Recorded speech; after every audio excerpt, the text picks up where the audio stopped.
Pessoal, sejam todos muito bem-vindos. Mais adiante, a gente vai aproveitar para falar um pouco do Conecta, que está promovendo essa iniciativa. Mas, antes de tudo, cabe agradecer ao nosso anfitrião, né, que é a Faculdade de Bela Vista, aqui representado pelo Dr. Ricardo Castanha. Doutor, fique à vontade. Boa noite a todos. Eu sou Ricardo Castanha, sou coordenador do curso de Direito aqui da Bela Vista e quero apenas dar as boas-vindas a todos, agradecer a presença de todos. Para nós é uma alegria, uma honra receber um evento desse porte, não só dos alunos especiais aí interessados no tema da arbitragem, mas claro, dos professores e professoras que estão aqui, e agradecer especialmente o Luciano Tim, professor da casa também, da nossa pós-graduação também, e desejar a todos um excelente programa, convidá-los a conhecer um pouco melhor. Nós somos uma faculdade que estamos no 3º ano de existência. Quem quiser conhecer um pouco mais também os nossos cursos, em especial o curso de Direito, eu me coloco à disposição. Nós temos uma proposta, sei que já são todos matriculados aqui e felizes nesses seus cursos, não quero converter ninguém, por favor. Os professores ficam bravos comigo. Mas, enfim, claro, acho que na educação... Já houve, professor Cássio, aqui, diferente. Eu espero... Mas, na verdade, é muito mais também aproveitar que são vozes, são formadores de opinião todos aqui, então que conheçam também o nosso programa, um programa muito diferente, bastante inovador, e, enfim, quiserem entrar também no nosso site. E desejar a vocês uma excelente experiência, o que precisarem estaremos aqui também, e peço a paciência de vocês, eu passar um rápido vídeo sobre nossa instituição, apenas para que justamente conheçam, já que somos novos, e sem terminando o vídeo, já passo aqui a palavra para o nosso querido Luciano. No coração de Pinheiros, um dos bairros mais vibrantes de São Paulo, uma faculdade com padrão internacional propõe uma revolução do ensino jurídico brasileiro e uma formação bilíngue de altíssimo padrão no curso de Economia. Com professores altamente qualificados e metodologia inovadora que coloca os alunos no papel de decisores em casos de desafios reais, a Faculdade Bela Vista oferece uma formação única que expande de maneira extraordinária os horizontes e as perspectivas profissionais. A forte conexão com o mercado, profunda formação humana e a sólida integração entre teoria e prática aceleram a maturidade e ajudam a desenvolver ampla visão de mundo, pensamento crítico e capacidade para solucionar problemas complexos. Com um inédito core curriculum e um programa de mentorias personalizado que trabalha competências essenciais de soft skills, a Bela Vista prepara o aluno para se tornar um profissional íntegro, ético, com capacidades de liderança e pronto para se destacar em um mercado cheio de imensos desafios. Tudo isso graças a um altíssimo nível de exigência e a um ambiente inovador, que desperta curiosidade, inquietude e idealismo, provocando assim permanente abertura para o novo e um intenso enriquecimento humano. A verdade é que a jornada universitária na Faculdade Bela Vista é focada no crescimento pessoal e profissional de cada aluno. Nossa busca é pela descoberta de cada talento escolhido pelo despertar do potencial máximo de cada um. Queremos ser uma grande plataforma que transformará jovens idealistas em grandes protagonistas de seu tempo e de suas próprias vidas e histórias. Conheça a Faculdade Bela Vista e faça parte da nova geração de juristas e economistas do país. Faculdade Bela Vista. Pessoal, palmas para a Bela Vista, para o professor Ricardo. E também para a equipe, a Raira e o Cláudio, que nos receberam muito bem aqui dentro, e graças a eles que tudo isso aqui está sendo possível. Bom, vou falar um pouquinho do Conecta, pessoal. Nós somos um instituto de iniciativas pro bono, fundada pelo CMT Advogados, pelos colaboradores do CMT Advogados propriamente. A gente resolveu compartilhar um pouquinho do nosso conhecimento jurídico, principalmente formando concorrência, né? Parece um pouco contraintuitivo, né? Um escritório querer formar concorrência, mas a ideia é que nós somos tão apaixonados pela advocacia empresarial, a gente, de fato, acredita que a advocacia empresarial é uma ferramenta de melhoria do ambiente de negócios, que acreditamos que, formando mais advogados, bons advogados, a gente, na verdade, está incrementando essa defesa do ambiente de negócios e um futuro mais próspero, inclusive economicamente. Alguns registros, esse instituto começou há poucos anos atrás, e aqui o lançamento em Porto Alegre, em 2023. Alguns aqui estão presentes hoje, né? A Vitória ali. Esse foi no mesmo ano, só que o lançamento em São Paulo, as caras são diferentes, eu estou ali, Danilão, o Luciano, quem mais? Desde o início, o Conecta teve parceiros em grandes companhias. A gente não faz, o CMT Advogados não faz isso sozinho, né, Luciano? Várias empresas, diante da nossa jornada e durante a nossa jornada, nos apoiaram em iniciativas conjuntas. Aqui é a Paula Bichuete, que é talvez uma das nossas padrinhas do programa desde o início. Uma iniciativa em 2024, no contexto das enchentes do Rio Grande do Sul, fizemos um evento para debater o que fazer a partir daqui, encabeçado pelo Luciano. Este ano fizemos o lançamento das iniciativas de 2025, aqui o registro em Porto Alegre. Tem o registro em São Paulo ainda, mas não coloquei, deixa para o próximo ano. Então. Que foi aqui, sim. Fizemos o lançamento aqui no Bela Vista, de Porto Alegre. Não, bota lá na Paula. Esse aí foi no SEDES. E o último foi aqui, sim. Boa. O pessoal diz que eu tenho boa memória, mas é que eu vivo dela, né? Tá. O advogado tem que lembrar de tudo que eu vivo. E aqui um pouco da toada que fez esse programa ser possível.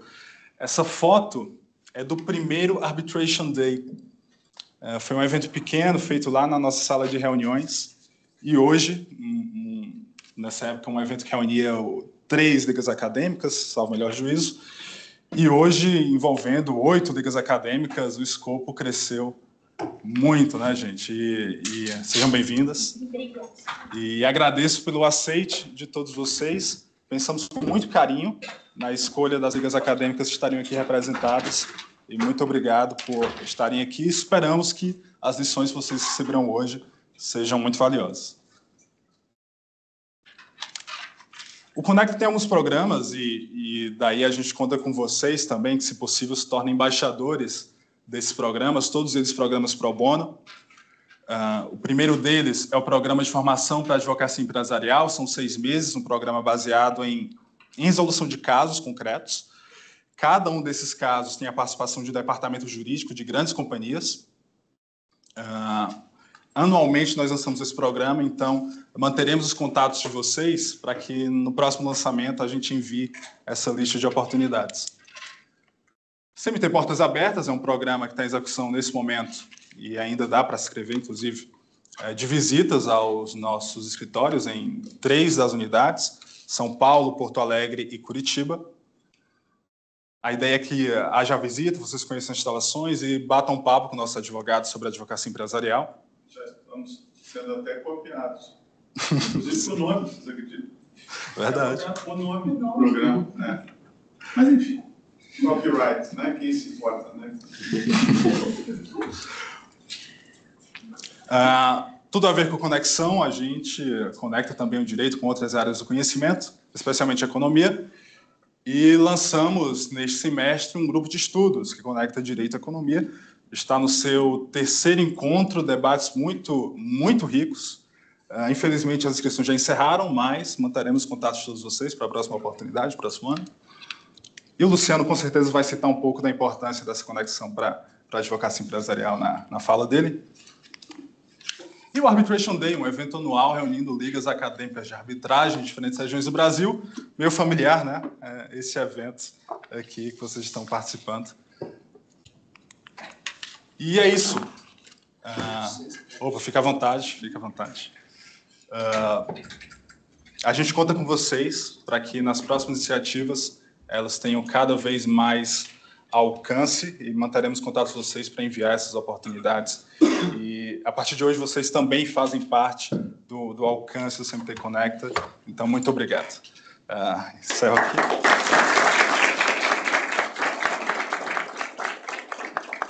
Encerro aqui e passo a palavra para o Luciano. Luciano, fica à vontade.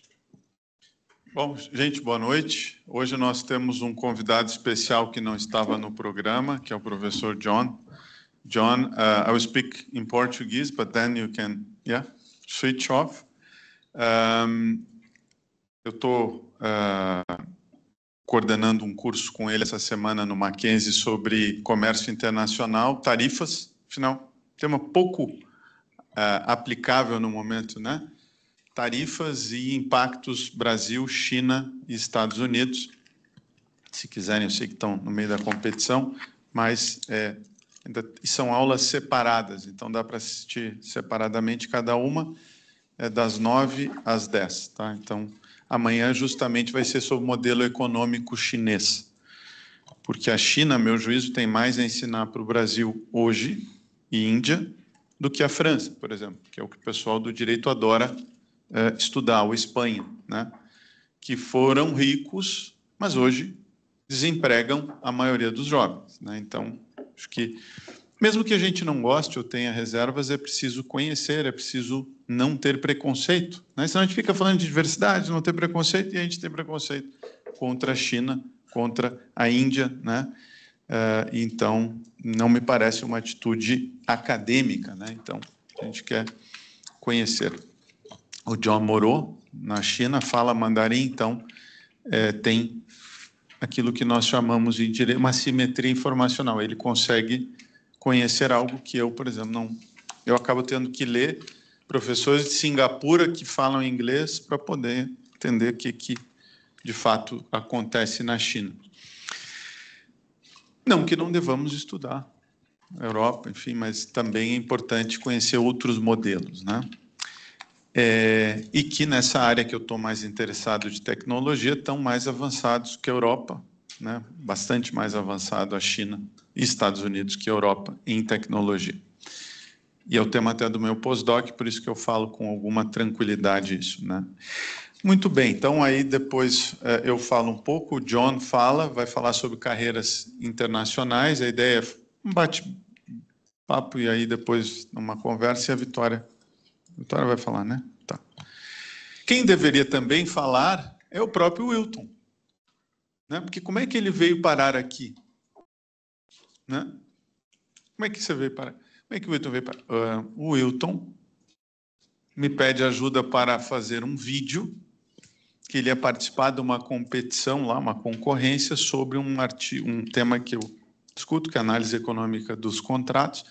Ele faz o vídeo, depois ele pede apoio para o vídeo. Né, ele estava até então no Piauí, eu já conhecia porque já tive lá 2 oportunidades dando aula, né, seja de arbitragem, seja de análise econômica do direito. Então, claro, por conhecer lá a faculdade, enfim, apoiei, depois, né, falei também lá no grupo de estudos, que é um nome bastante sugestivo, né? É República? República. Ainda não foi instaurada no Brasil, mas, né, a gente deve lutar para que um dia ela seja, né? Apesar de em 1889 ter tido ali um movimento, né, de início, mas enfim, mas o nome é sugestivo. Então o Wilton faz todo esse movimento, depois ele pede para fazer um estágio de verão e está aí, né? Então, iniciativa, empreendedorismo é uma coisa que a gente no escritório acredita que deva estimular, né? Porque o que acontece, né? A geração atual, ela quer ajudar, ela sente isso, mas aí acaba que parece todo mundo ter que ir para a área criminal defender pessoas necessitadas, o que é importante, mas talvez a gente possa ajudar, e aí a gente não é escritório criminalista, né? Então, vamos ajudar a fazer negócios, né? Os advogados também podem criar valor. Eles criam valor à medida que eles ajudam o ambiente de negócios. O direito é parte, né? Os contratos têm que ser feitos, têm que ser cumpridos, a propriedade tem que ser respeitada, as cortes têm que ser eficientes, né? E a gente entende que o Instituto tem essa função. E o que a gente percebia é que muitas vezes as pessoas que não têm todos os acessos não fariam bons estágios e não fazendo bons estágios acabam não concorrendo com as melhores posições no mercado profissional, entre aspas, e aí eu lembro do Danilo, que também apareceu, Danilo, meu aluno de graduação, e eu perguntei, o que você quer fazer? Não, eu quero ser advogado. Onde é que você está fazendo estágio? Na defensoria. não é um bom lugar para entrar em escritório. Porque a defensoria é bom para quem quer fazer concurso para defensor. Claro que todo aprendizado é útil, mas o ideal é você ir para a área que você está, né? Por exemplo, quem fica a faculdade toda no judiciário. Ah, mas agora eu cheguei à conclusão que eu quero ir para escritório. O ideal é se formar já próximo daquilo que você está imaginando. Eu sei que é difícil saber. E aí, nesse sentido, eu quero tranquilizá-los, porque eu não tinha a menor ideia. Tanto que eu fiz Direito e Economia, as duas graduações, porque eu não sabia. Eu fiz 3 anos, quando meio que me decidi ir para Economia, tranquei a Economia porque era na Federal, e aí eu não ia pagar. Incentivos importam. Falei, não, então, já que meus pais estão fazendo esforço, vou terminar a PUC, depois eu termino a Federal.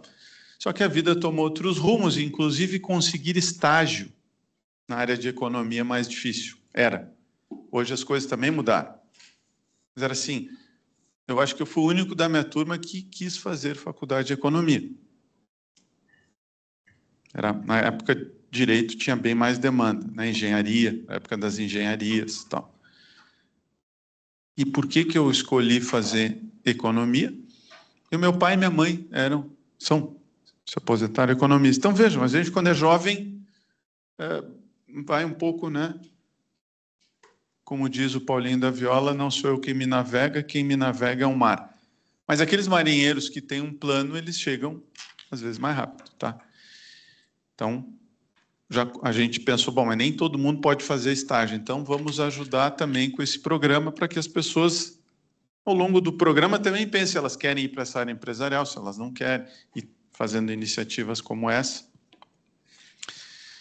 Então, como é que eu terminei fazendo arbitragem? Pois eu fui estudar na Inglaterra, um LLM, e a lei de arbitragem é de 96. E eu fui estudar na Inglaterra em 97. Então, quando eu fui estudar na Inglaterra, eu fui pensando em direito econômico, que o CAD é de 94, e eu fui em 97. Ninguém sabia o que era CAD, né? E aí, quando eu volto, eis que eu vou para um escritório de porte médio de São Paulo, Castro Barros, na verdade, um escritório carioca, e cai lá o primeiro caso Renan Caoa. Esse foi um... Renault Caoa. Foi o primeiro caso ali, que aí teve uma disputa que, inclusive, depois aparece nos julgados, né? E aí eu pude trabalhar com uma colega, que é Leonora de Sala ali, que hoje também é uma árbitra bem conhecida, né? E então, no fundo, acabou eu estando preparado quando a oportunidade surgiu. Sabe aquela história do centroavante que foi contratado e está ali, né? Ele está esperando uma oportunidade. O problema é surgir oportunidade e você não está treinado. Você não vai fazer o gol lá. Então, importante, né? Eu fui para a Inglaterra e, às vezes, quando eu pensava assim, mas por que eu estou estudando isso? Gente, existe um motivo. Às vezes o estudante não sabe, tá? A gente tem que também ser um pouco humilde. Assim como eu tive uma aula certa feita de reconhecimento de sentença estrangeira nos Estados Unidos. Eu pensei, meu Deus do céu, por que diabos eu estou tendo uma aula de reconhecimento de sentença estrangeira nos Estados Unidos? Aí um caso que me aparece logo quando eu volto, o que é? Um devedor que vende tudo no Brasil e vai para Nova York. E aí, já ninguém tinha achado solução, eu disse, mas eu acho que nós vamos poder homologar isso em Nova York. Não, está de brincadeira. Sim, basta ter devido processo, tem alguns requisitos, acho que a gente consegue cumprir os requisitos. Pesquisei em Nova York, não tem bem de família. Vocês sabiam que essa proteção do bem de família é uma coisa mais brasileira, né?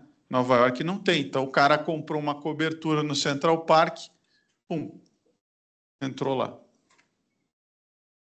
Então, estar preparado é uma coisa importante, mas eu acabei caindo na arbitragem por estudar, me abrir para a área e depois ter, vamos dizer assim, a oportunidade de atuar num caso e aí outro caso. E aí depois me convidaram para entrar no Comitê Brasileiro de Arbitragem. Então, uma atuação ali institucional. Depois eu formei um grupo de estudos de arbitragem. Gente, o primeiro grupo meu de estudos de arbitragem tinham 3 alunas. 3. Por quê? Porque os professores de processo à época diziam que a arbitragem era picaretagem e que o Estado tinha um monopólio de jurisdição. Por isso, não ter preconceito. Né? Aí as 3 alunas foram, depois nós formamos o grupo, e aí algumas dessas pessoas que participaram, e acho que vocês estão no caminho certo, é uma bela vitrine, realmente. Demonstra interesse, demonstra iniciativa. É uma coisa muito mais prática, onde a gente pode mensurar as habilidades mesmo de um advogado, de uma advogada. Porque até a Bela Vista é uma escola que tem, de direito, um programa bem atual, bem novo. E olha que eu conheço digamos assim, os currículos das faculdades brasileiras. Montei um, depois ajudei outro. E a maioria é ultrapassado, tá? Os currículos. Especialmente daquelas ditas mais tradicionais. Porque para ser advogado, o que é preciso? Aquilo que os romanos ensinavam. Gramática, lógica e oratória. Isso é que é ser advogado. E as faculdades de direito nos treinam muito a saber conceitos, né? Decora. O que é cláusula? O que é boa-fé? O que é... Mas na prática nós vamos precisar. E olha, gente, é até constrangedor. Às vezes eu vou em julgamentos, o advogado pega um papel, começa a ler, tremendo, nada persuasivo, não passa confiança, não teve treinamento, não é culpa dele. Então, essas faculdades, tem algumas escolas que estão mais atualizadas, que são mais interdisciplinares, enfim. Então, é importante ter esse espaço de oratória, de preparo, de discussão de um caso. E aí, se vocês forem ver, e por isso também essa perspectiva americana, amanhã me pediram para falar no evento da FENALO. Você sabe o que é a FENALO? É um dos principais eventos corporativos de direito. E aí vai ser para falar a visão do CEO, que eu não sou, né, do escritório. Mas me pediram também. Vou lá, vou falar. Enfim, fundei o escritório, também posso falar, mas não sou o CEO, né? Mas a visão do CEO sobre o mercado. O que eu vou falar é que nós temos vários mercados na advocacia. Para quem gosta de CAD, né? Tem vários mercados relevantes. Tem o mercado internacional de advocacia, por isso eu pedi para o John falar, é um mercado. E tem muito brasileiro nesse mercado. Eu tenho um ex-aluno, Marcelo, que está em Londres. Um desses escritórios que me foge agora, Mayer Brown, eu acho. Tem um mercado internacional. Ele pode ser ocupado, sim, está cada vez mais sendo ocupado por brasileiros, e as universidades americanas, por exemplo, o Wisconsin, tem um convênio com o Mackenzie, que permite que o aluno faça... Antes não era possível o estudante de graduação brasileiro fazer intercâmbio no direito nos Estados Unidos, porque lá direito é pós-graduação. Então tinha que ir lá e fazer outra coisa. Agora eles deixam fazer graduação lá, intercâmbio. De modo que se você ficar 2 anos lá, você sai com duplo diploma. E se você sai com duplo diploma, você já não precisa mais fazer o LLM. Você pode fazer o bar lá, e é um mercado que remunera melhor. E por que os americanos pagam mais para os seus advogados? Aí entra economia, né, gente? Não tem como lutar contra. Ele só paga mais por quê? Porque ele cobra mais. E por que ele cobra mais? Porque o cliente está disposto a pagar mais. Se quiserem uma palavra meio coach, tem mais valor agregado. Toda vez que é aquela coisa, eu tenho um cliente que fabrica cozinha, eu fui visitar lá as cozinhas, tem cozinhas que custavam à época, faz tempo, 100 mil reais. Eu disse, nossa, que caro. Ele disse, mas eu tenho cliente que paga. Mas é a mesma que custa 50, só muda o negócio de puxar. Mas o cara quer pagar 100. E ele pode. Se atribui valor. Então, os americanos conseguem cobrar mais caro porque o cliente está mais disposto a pagar. Claro, porque tem orçamento para pagar. Evidente, as empresas faturam mais. Claro, hoje os chineses estão obcecados por ter law firms também. Os chineses querem competir com os americanos no mercado internacional, porque eles estudam sempre, né? Então, eles estudaram como que as empresas de advocacia anglo-americanas cresceram e eles copiaram. E como é que é? Seguir o cliente. Então, hoje, as empresas chinesas que estão por todos os lugares, de alguma maneira, querem trabalhar para chineses, e nós temos várias aqui. Então, não me surpreende que vocês possam até trabalhar para firmas de advocacia chinesa, se ela conseguir pagar mais para vocês do que outro. E se o chinês conseguir cobrar do chinês bem, ele vai acabar pagando. Então, por exemplo, a Índia está obcecada em ter uma Big Five, que vai ser uma empresa de auditoria indiana. Então, a gente não sabe o futuro, né? Mas os chineses estão avançando, então é um mercado internacional. Hoje, o mercado de arbitragem internacional é dominado por firmas anglo-americanas. Ponto. Isso está documentado na literatura, enfim. Então eu quero trabalhar com arbitragem internacional. Então, possivelmente, o caminho é Guarulhos. É fazer uma carreira internacional, por isso que eu estou pedindo até para o John falar brevemente aqui para vocês, porque tem que ir pensando nessas coisas. E aí, se isso é verdade, tem que falar inglês. Né? Bom, não quero tudo isso. Depois tem o mercado nacional, que é dominado aí ou por grandes firmas brasileiras ou pelas boutiques, né? Então, tanto faz, certa feita num evento, mas eu não consegui entrar no escritório maior, eu nem me sinto bem, mas não precisa. Você tem que só estar em um escritório que tenha esta prática, senão não adianta. Certo? Porque nós temos um aspecto meio corporação de ofício. Você aprende fazendo, olhando, sendo treinado, né? Vendo, né? Repetindo. Então, mercado nacional também faz arbitragem. Mercado regional possivelmente não vai fazer arbitragem, tá? Então tem que estar pensando, como alguns colegas, que é tempo de sair. E aí a verdade não tem um momento certo, mas quanto antes, né? Não quero também, agora todo mundo tem que sair dos... Não. Mas afirma que eu estou numa cidade que não tem um escritório que tem posição nacional, que não tem casos nacionais. Então eu tenho que começar a pensar. E vocês estão num bom aquário, vamos dizer assim, né? Onde tem gente de vários estados, tem firmas que estão se posicionando, né? Então, ou às vezes em cidades, por exemplo, Recife, eu sei que tem escritórios que acabam pegando arbitragem. Então, quem é do Piauí ou da Paraíba, talvez tenha que olhar para o lado, não sei, né? Aí vocês vão estudar. Porque é outra coisa, gente, o pessoal do direito não estuda o seu próprio mercado. Eu só conheço um cara em Harvard que estuda o mercado, mas, gente, assim, vocês têm que gastar um tempo estudando o próprio mercado. Quem concorre com quem, às vezes o pessoal vai fazer entrevista de estágio lá e há uma orientação que os sócios participem da entrevista.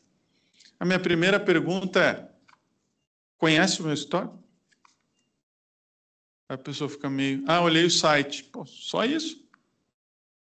Tá, e a gente concorre com quem? Não sei. Tá, e quais são os 10 escritórios? Me dá 3 rankings de escritório e quem são os escritórios reconhecidos. A gente pode até discutir se isso é justo ou não, esses rankings, né? Bom, mas eu tenho certeza que vocês, antes de ir num restaurante, vocês dão uma olhada como é que ele está na internet, né? Ah, não, ele está pessimamente ranqueado, mas eu vou lá. Né? Acontece. Mas as pessoas costumam, quando vão para outra cidade, dar uma olhada no TripAdvisor, né? Ou, né, se eu não sou da cidade, eu pego uma dica. O que é a dica, né? TripAdvisor de antigamente, né? Então, pensando aqui em carreiras, eu acho que, né, Wilton, a ideia não é fazer assim falas longas, mas é como se programar para aquilo que vocês querem. Que habilidades que eu devo desenvolver. Então, me parece que no primeiro passo vocês já deram, estar envolvidos numa competição de arbitragem. Isso vai permitir que vocês desenvolvam as habilidades que são adequadas para o exercício da advocacia, vai colocar vocês em contato com árbitros que estão em escritórios, né? Com gente que lá pelas tantas, daqui a 2, 3 anos, podem estar num escritório e convidá-los, porque viram a performance de vocês. Então, a postura ao longo das preparações é importante, ao longo dos debates é importante. Né? Aquela pessoa que, vou botar meu nome. Eu já vi isso. Aí depois eu, como professor, vinha os alunos lá dizendo, mas o fulano só aparece de vez em quando, né? Ele ficou de fazer uma pesquisa e não faz a pesquisa. Não adianta. Comprometimento. Né? É isso, Wilton? Obrigado. Mas depois a gente, acho que muito mais do que uma exposição é ouvir, né, o que vocês têm de dúvidas. E John, the floor is yours. You can. Yeah, why not?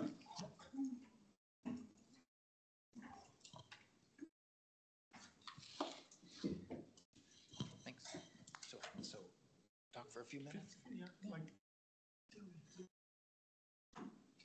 I'll stand up. Okay. Yeah. I'll sit down, actually. Yeah, thank you, Luciano, and thank you to the organizers. So I'll introduce myself very quickly. I'm a professor at the University of Wisconsin Law School,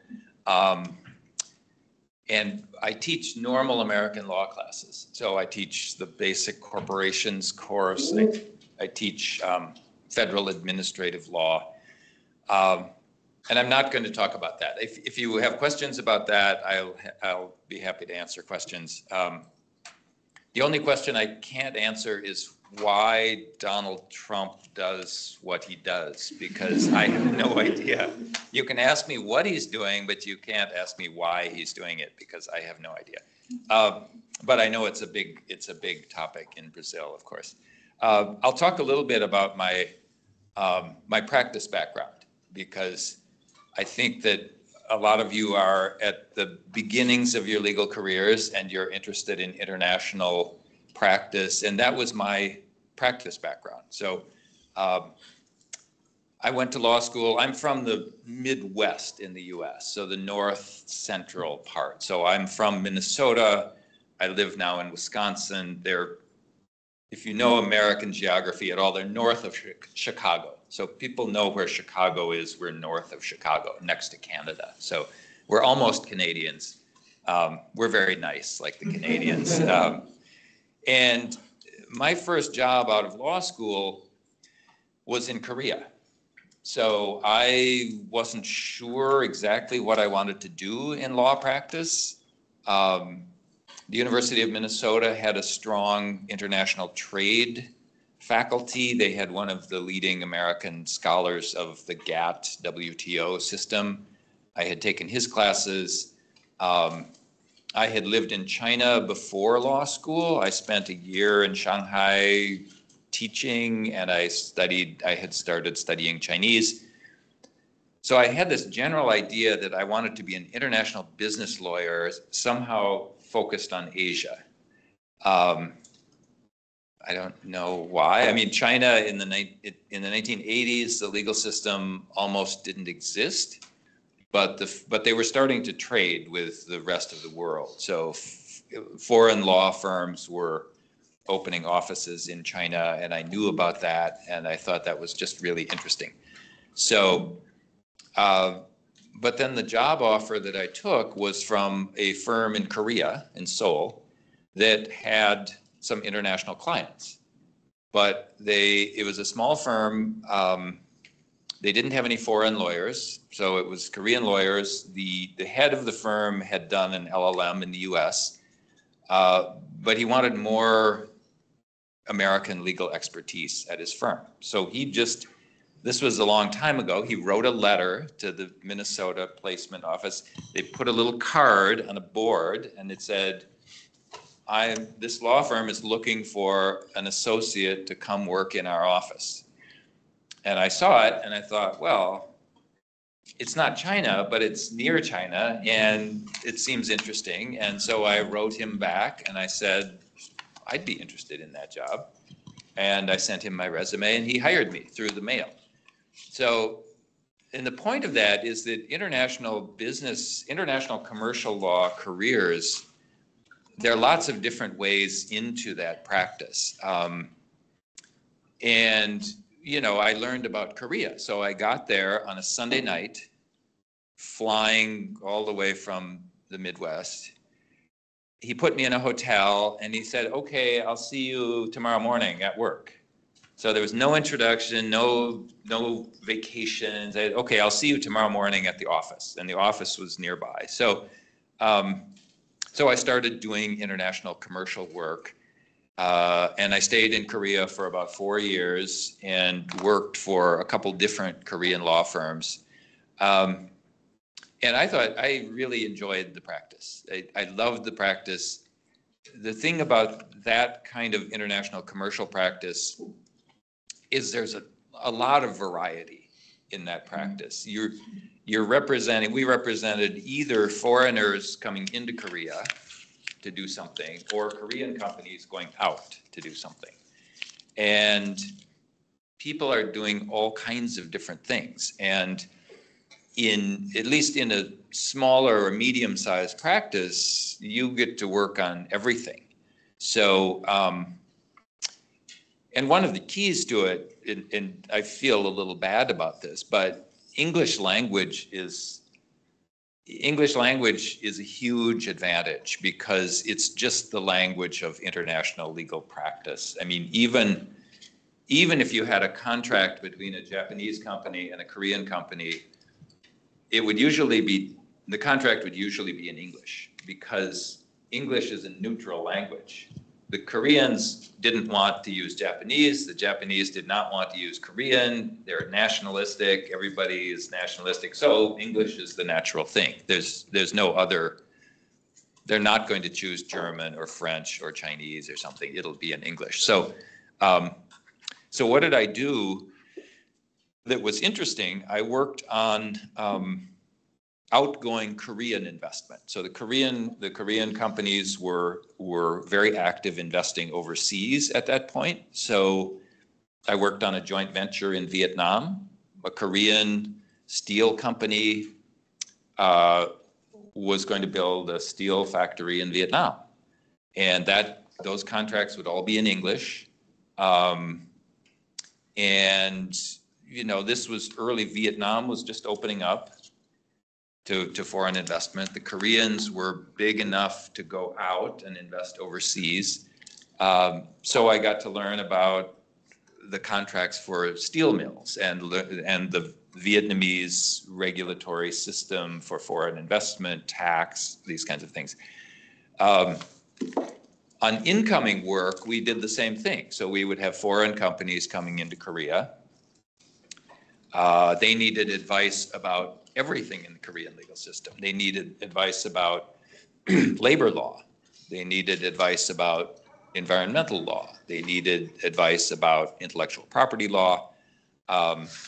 Sometimes they needed help with criminal law. You know, people get in trouble. So if you're the lawyer and you have international clients, sometimes you get the guy out of jail because he was drinking and driving and now he's in jail, and it's the lawyer's job to go get him out of jail. So the Korean lawyers handled the jail stuff because it was local criminal law, but it was always interesting. And I'd be happy to answer questions about that kind of work. Part of it was international arbitration. So, and that's, I guess, directly relevant here. A lot, well, I didn't count, but I would say most of the contracts had arbitration as the dispute resolution. With international transactions, nobody wants to go to the other country's courts for dispute resolution. People in Asia did not want to go to US courts for dispute resolution. They said the US courts are expensive, too much litigation. The foreign investors did not want to go to the Korean courts. They didn't understand the Korean legal system. They were not comfortable with it. So the contracts almost always called for arbitration. And then the question was where the arbitration would be done and what the governing law would be.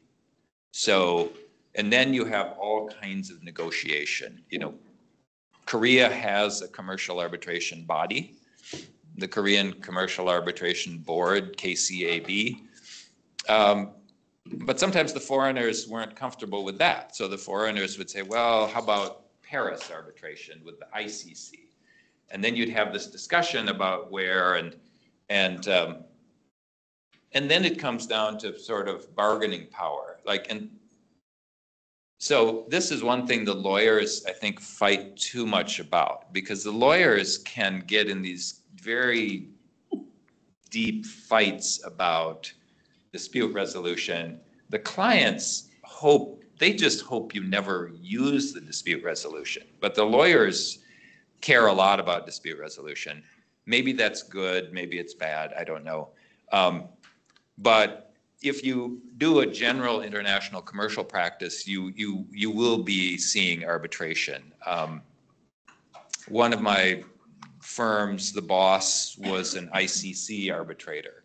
So as a young lawyer, I got to help him prepare for ICC arbitration.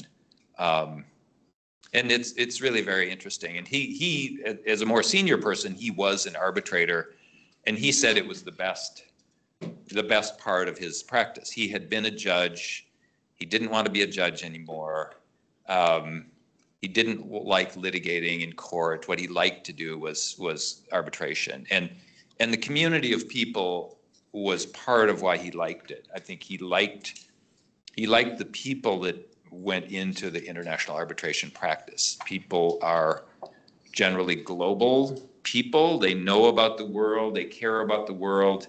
They often know each other. It's kind of a network. And so it's a very, very enjoyable kind of work. I also did some maritime law, shipping maritime law, and the dispute resolution there, a lot of it is arbitration. I guess I would be open to questions. I would say after I was done in Korea, I went back to the US and I did an LLM program and a doctoral program. And partly I used that to learn more about subjects that I didn't really study in law school. So I had been in practice and I thought, okay, these are some things I don't know enough about. So when I did an LLM myself, I took these courses. One was international finance. So I had taken public international law,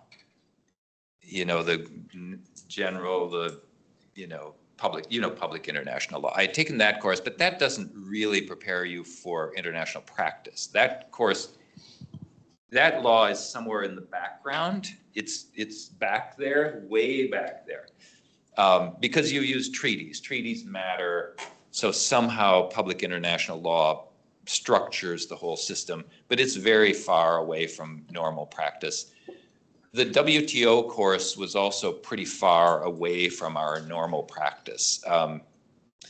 But finance is not. International finance was very important, and I had not studied finance as a college student. I didn't have a background in finance or accounting. And that course was an eye-opener for me, the international finance course. What else? I took a couple other sort of internationally commercial-oriented courses, but things like antitrust, like competition law. I didn't study competition law in law school. I should have, because it's complicated, and you see it in real life, in practice. If you've studied it in law school, it's just easier to learn it for practice. So I'd be happy to answer questions about graduate study or law practice or anything you like. And we have a few more minutes, right?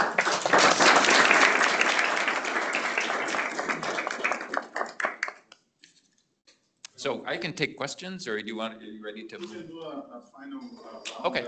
Yeah. Okay. Good.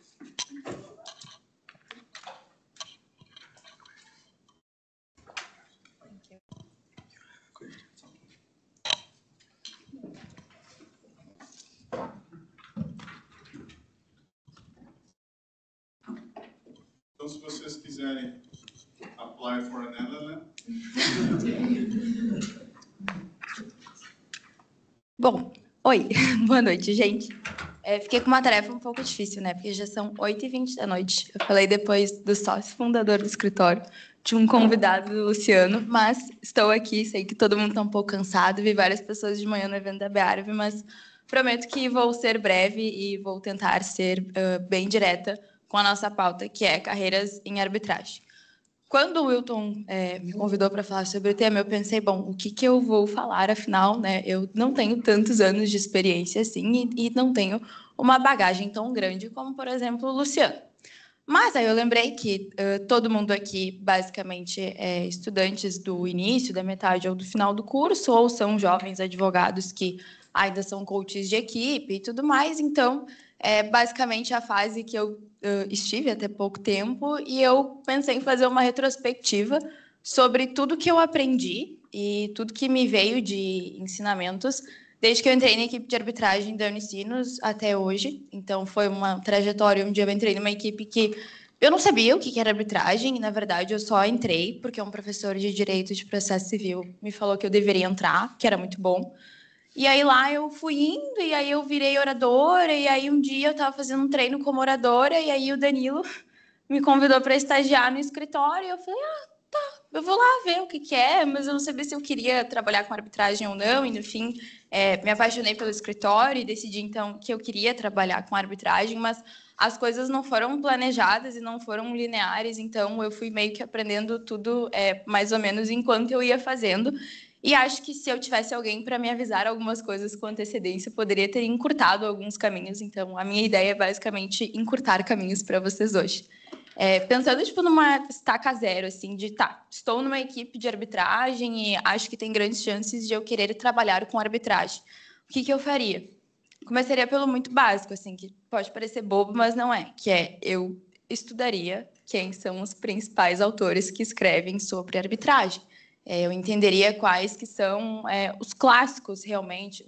Primeiro os clássicos, depois quais que são os da nova geração, que são mais famosos, o que eles falam, onde eles escrevem, que revistas eles escrevem. Porque, assim, se vocês querem entrar dentro do mercado da arbitragem, em algum momento vocês vão estar se colocando em ambientes e falando com pessoas que já têm essa bagagem.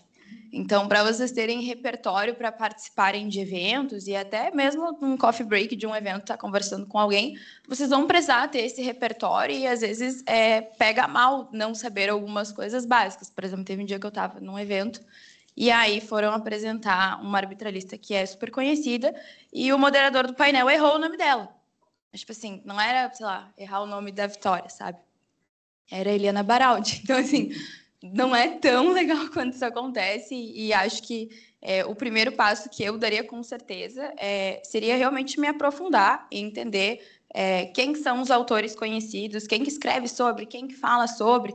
É uma coisa que eu acho que, depois de passar dos autores que o Luciano falou, que eu acho que é muito importante, é pensar quais são os escritórios que trabalham com arbitragem, quais que são os advogados que são reconhecidos por atuação com arbitragem, o que eles falam, o que eles escrevem, e tendo mais ou menos mapeado um pouco desse mercado como um todo, a primeira coisa que eu faria seria adicionar essas pessoas no LinkedIn. Porque os nossos coaches nos orientaram na época a fazer isso, quando nós éramos multis, e eu saí adicionando todo mundo. Eu adicionei a Selma Lemes, adicionei o Carmona e saí adicionando todo mundo, e eu falava, essa pessoa escreve sobre arbitragem, vou adicionar ela aqui. E aí, no fim, as coisas vão acontecendo, porque tu acaba, mesmo que de longe, ficando mais imerso naquele mundo, e tu consegue entender quais são as práticas dos escritórios. Às vezes tem um escritório que é mais reconhecido por uma prática em arbitragem internacional, tem escritórios que são mais reconhecidos por prática em arbitragem nacional. Quais são os sócios que atuam nessa área? Eles vão estar em algum evento que tu vai estar? Talvez tenha tido alguma movimentação relevante, uma saída de vários sócios de um escritório para outro. Talvez eles tenham fundado uma boutique de arbitragem. E, bom, se vocês quiserem realmente estar nesse meio, faz muito sentido que vocês tenham tudo isso mapeado, ou que vocês, pelo menos, estejam relativamente próximos dessas pessoas, ainda que nas redes sociais, para que vocês consigam entender realmente como o mercado vem se comportando. Porque ninguém vai avisar para vocês. Ninguém vai chegar e falar, então, aqui a gente faz assim, o outro escritório faz assim. Então, vocês têm que ser curiosos e vocês precisam tentar se colocar dentro desse mercado, porque ninguém vai pegar na nossa mão e dizer, oi, tu quer trabalhar com arbitragem? Então, vem cá que eu vou te mostrar tudo. Infelizmente, não é assim, embora a gente sempre tenha pessoas muito boas nas nossas vidas que vão nos dando algumas dicas, mas acho que... Olha as minhas notas. Eu faria esse mapeamento primeiro. Dentro dessa linha de adicionar pessoas no LinkedIn, isso, gente, sério, é uma coisa que eu acho que salva vidas, assim, principalmente vocês que estão na Camarb. Eu nunca não adicionei uma pessoa que me arbitrou, seja em regional, seja aqui em São Paulo, seja em qualquer lugar. Isso é muito bom até para manter contato, e acho que ainda nessa questão de tentar criar uma rede de contatos, às vezes é de bom tom que vocês, inclusive, tentem se aproximar dessas pessoas. Então, de mandar uma mensagem para um árbitro que te arbitrou, agradecendo pelo painel. Se tiver alguma dúvida, não ter vergonha de depois parar a pessoa e te perguntar se ficou com alguma dúvida. Ou, fui num evento e, meu Deus, adorei a fala de um palestrante, não faz ideia de quem eu sou. Às vezes é bom ter a cara de pau de chamar algumas pessoas. As pessoas gostam, e às vezes isso lá na frente pode virar um contato que vocês não esperariam ter, e eu acho que isso é super importante. E aí, já fazendo um gancho para outra dica que eu daria, seria para vocês irem para eventos de arbitragem. Claro que vocês já estão em um. A Camarb, eu acho que é o start de várias equipes e de várias pessoas, mas, a partir disso, eu acho que é importante se colocar em outros eventos. Então, sei lá, sou do Rio Grande do Sul, por exemplo. Essa semana, no Rio Grande do Sul, teve um simpósio de arbitragem e economia na URGS. É de bom tom, quem tivesse disponibilidade, tivesse interessado, que fosse lá, para entender quem eram as pessoas que estavam lá falando, para que as pessoas comecem a ver vocês nos eventos, para que vocês possam interagir com novas pessoas. Às vezes tem eventos que as próprias câmaras fazem, alguns cursos de capacitação também. Claro, alguns são presenciais e é mais difícil de vir se a gente não está em São Paulo, mas, à medida do possível, sempre se colocar em eventos para que vocês vejam as pessoas e vocês comecem a ser vistos também. Porque quem não é visto não é lembrado. Ainda mais quando a gente está no início da carreira, não tem muito motivo para uma pessoa lembrar da gente, senão a gente se colocando à frente das pessoas e mostrando por que a gente merece ser lembrado. É porque a gente é interessado, a gente está em todos os eventos, a gente participa, a gente faz perguntas, a gente se oferece para algum projeto extracurricular. Então, é por isso que no início a gente vai ser lembrado, porque se não for por isso, tem várias outras pessoas mais experientes que vão estar aqui para serem lembradas no nosso lugar. Por exemplo, acho que o CIARB teve uma iniciativa também de fazer uns mock trials, e teve em São Paulo, acho que teve na Bahia, também no Rio Grande do Sul eu sei que não teve.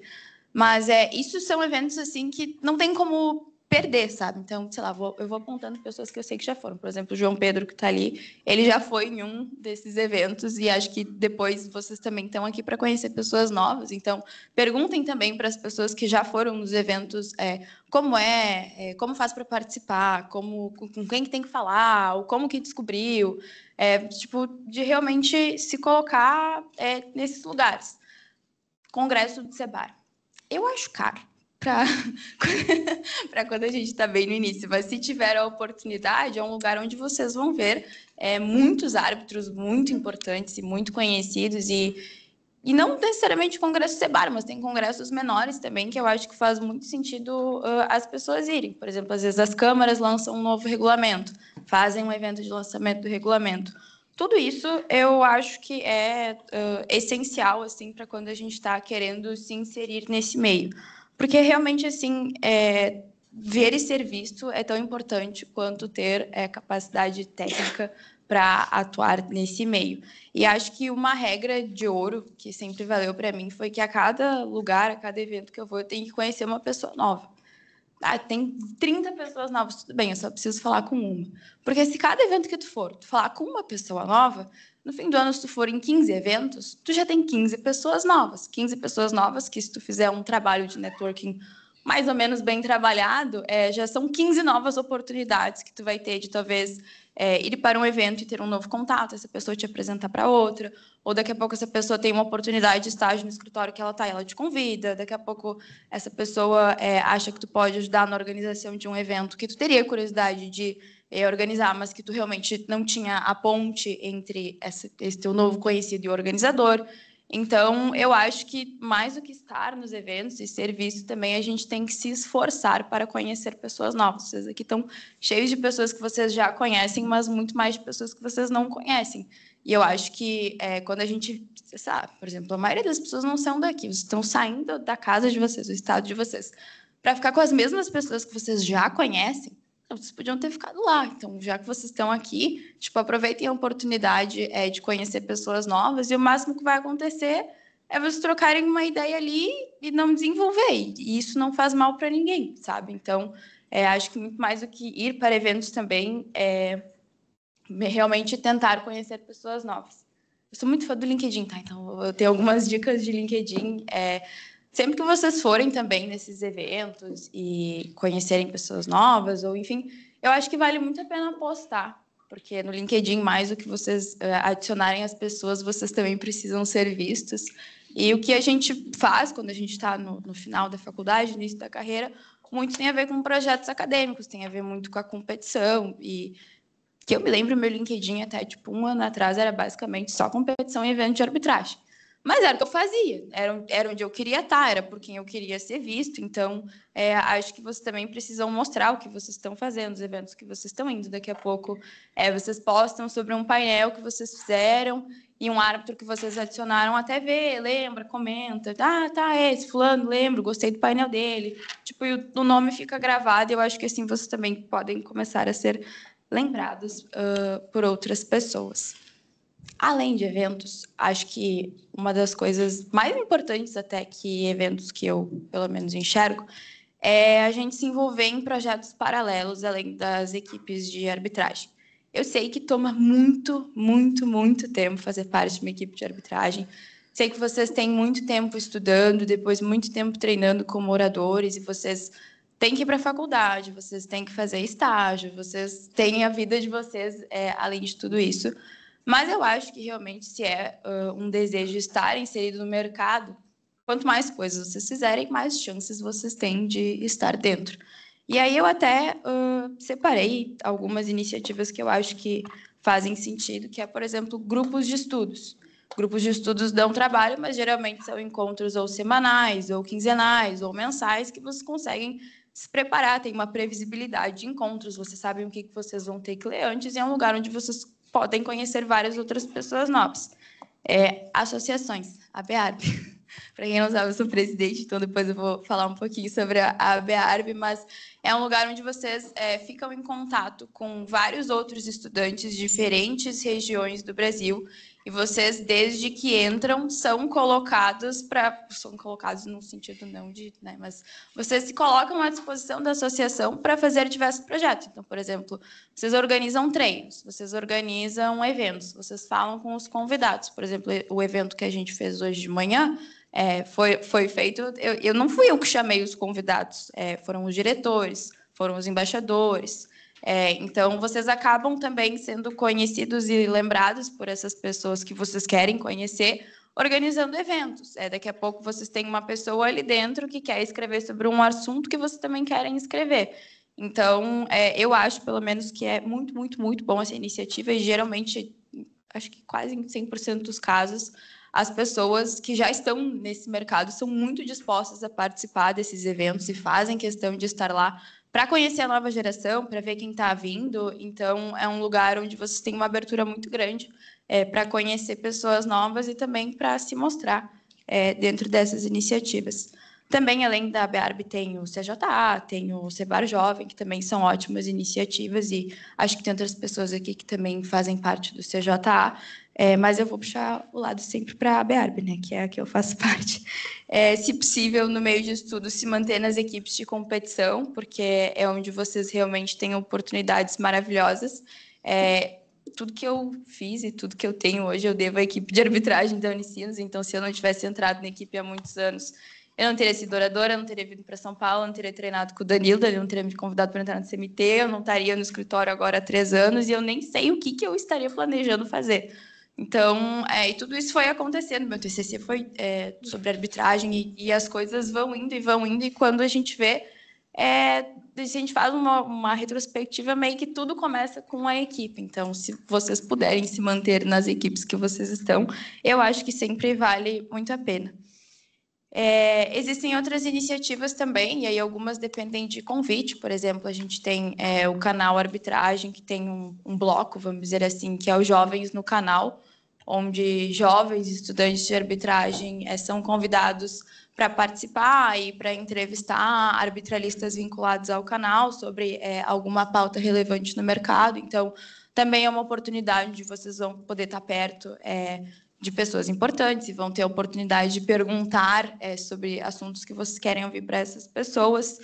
Vocês podem ser monitores de algum professor na faculdade, e aí, estando próximo de um professor, daqui a pouco, vocês convidam eles para publicar um artigo, e se ele gosta do trabalho que vocês fazem, ele vai aceitar, e aí vocês, principalmente para quem quer seguir uma carreira mais acadêmica, eu acho que isso é super importante, então também é uma iniciativa que eu penso que funciona.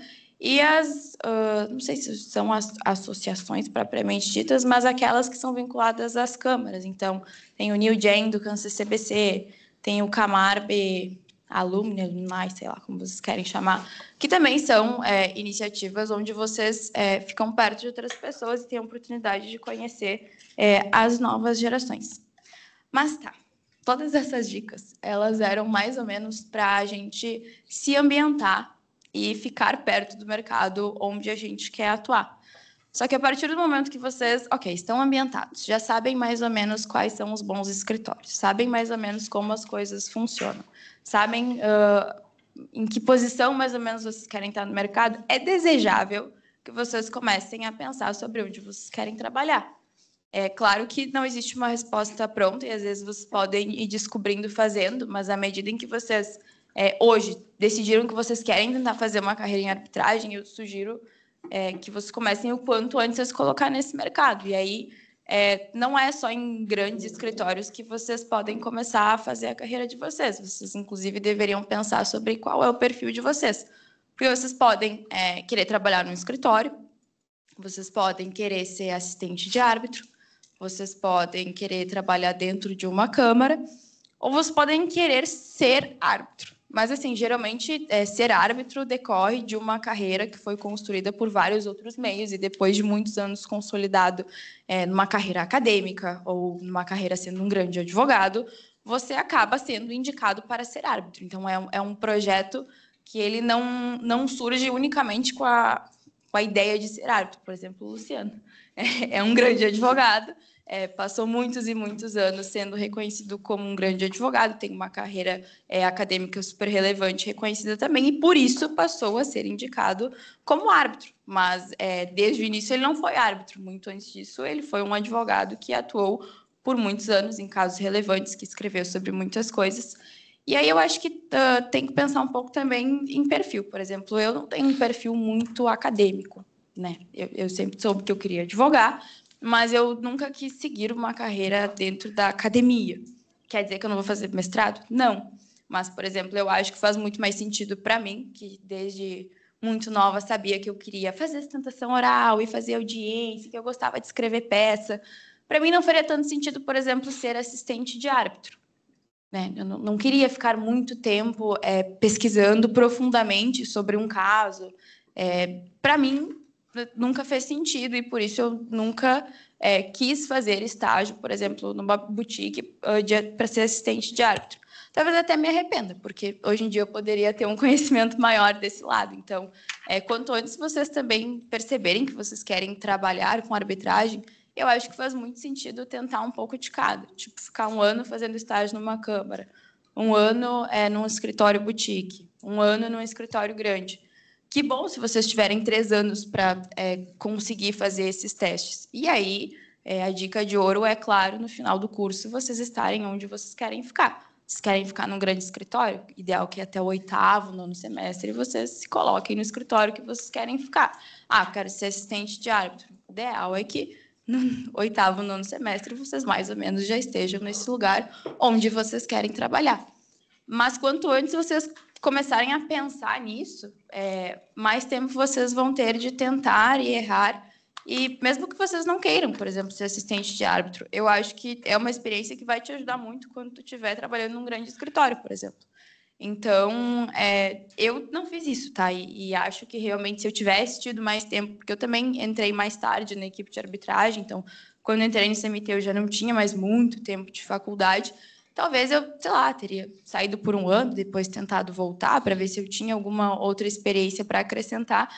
E eu acho que é muito válido. Eu não sei, mas o Lucas e a Mari, coaches da SPM, eles não estão aqui. Mas, por exemplo, são 2 pessoas que eu conheço que a Mari já trabalhou em Câmara, hoje ela trabalha num escritório como assistente de árbitro, o Lucas já foi assistente de árbitro também, então, de repente, quando vocês verem eles, vale a pena conversar sobre como é a rotina, quais são as atividades que você faz quando você está nessas posições, até para vocês verem se vocês têm algum interesse ou não. E aí, já me encaminhando para o final, depois que vocês realmente começarem a experimentar tudo isso e já estiverem envolvidos no mercado, acho que também é importante lembrar que a competição é o melhor dos mundos, né? Porque a gente escreve os memoriais, a gente vai para simulações, a gente fala, a gente faz réplica, não sei o que. Quando a gente estiver estagiando, a gente não vai fazer nada disso, assim. E acho que também não dá para se iludir achando que a gente vai entrar no escritório, eu vou trabalhar com o Luciano e amanhã eu vou estar fazendo alegações iniciais para ele. Ele vai me levar na audiência, ele já vai me deixar falar, explicar o caso.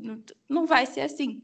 Então, acho que também tem um pouco de pé no chão de saber que é um mercado super nichado, onde a gente tem temas muito complexos e muito profundos e muito provavelmente, enquanto no início da carreira, é um longo caminho a ser percorrido. Então, também não achem que vocês vão entrar num escritório ou vão virar assistente de árbitro e no outro dia vão estar fazendo sentenças. Eu sei que pode parecer bobo, mas é que tem muita gente que às vezes entra com essa impressão de mas eu fiz quartas de final da Camargo. Então, tudo bem, muito legal, mas assim, na vida prática, provavelmente tu só vai fazer uma audiência depois de muitos e muitos anos estudando e tentando. Isso é o curso natural das coisas, é que a gente é muito mal acostumado na competição, né? Porque a gente faz tudo e a gente tem os holofotes para a gente o tempo inteiro, a gente tem grandes árbitros ali olhando para a gente, conversando com a gente, nos avaliando.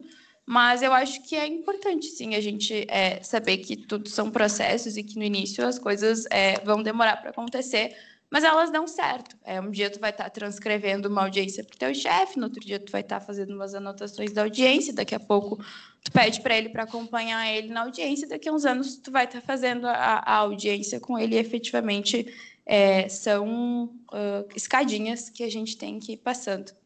Eu já falei várias vezes do LinkedIn, mas, sério, mantenha o LinkedIn atualizado.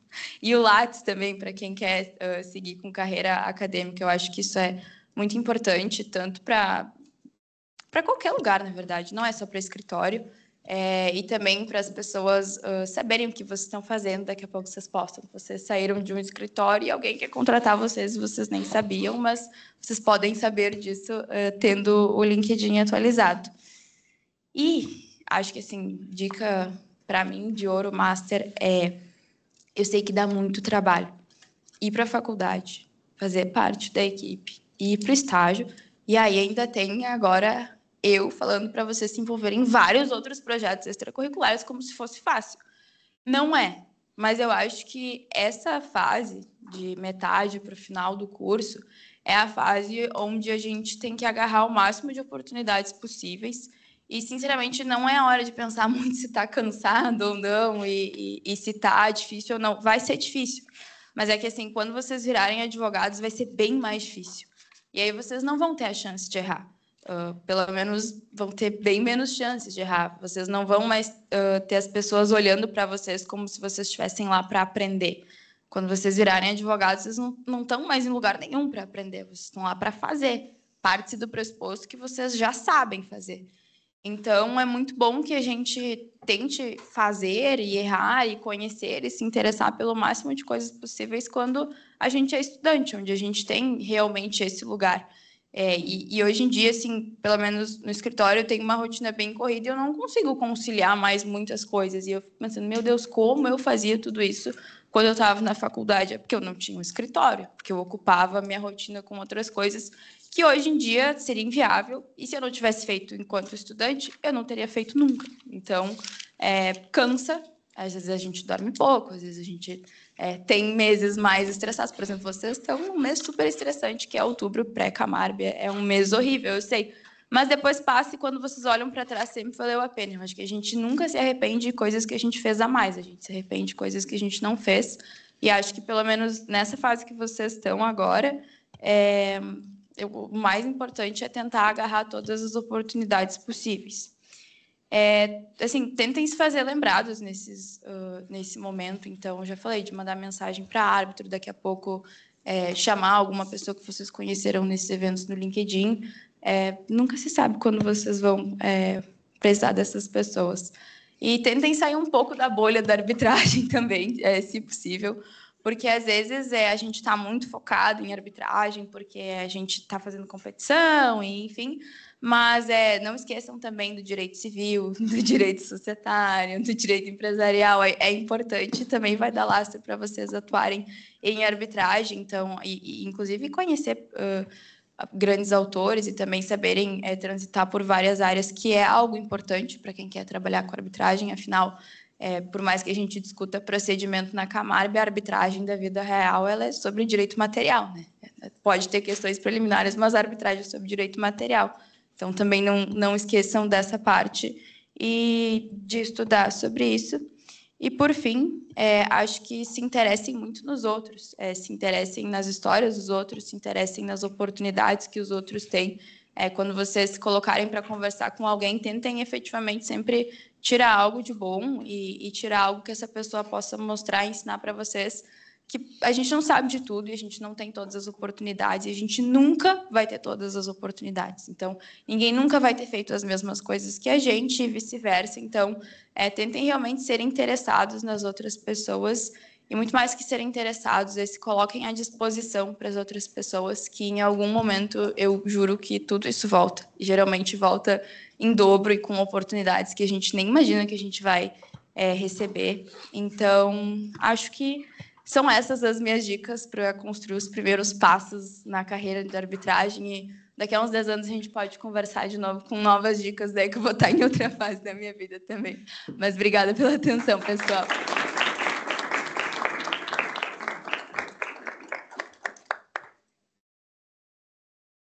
Bem, acho que 3 perguntas. Obrigado, Vitória. Perguntas, pessoal, quem quiser, para qualquer um dos 3, fique à vontade. se eu tivesse combinado com o John, né, que ele falaria, e com a Vitória, mas juro que não foi. Mas vocês vejam que do John a importância da língua numa carreira internacional não há como fugir, é como o latim na Idade Média.